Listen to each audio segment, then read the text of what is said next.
திண்டுக்கல் மேட்டுப்பட்டியில் புனித வியாகுல அன்னை ஆலயத்தின் பாங்கு தேர் திருவிழாவில் திண்டுக்கல் தொகுதி SDPI வேட்பாளர் முகமது முபாரக் பங்கேற்றார்.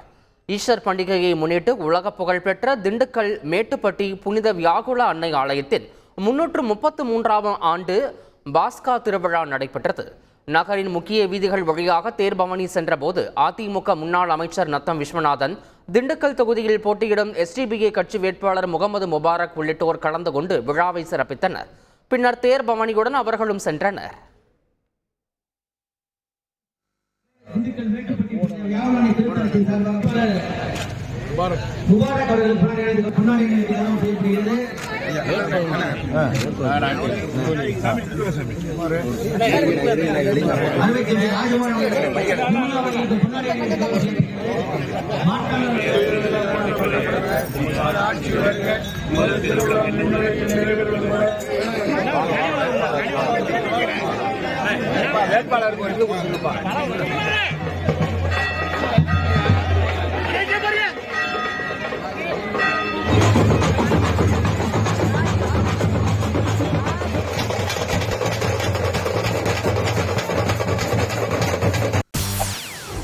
செய்திகளை உடனுக்குடன் தெரிந்து கொள்ள உடனே சப்ஸ்கிரைப் பண்ணுங்க.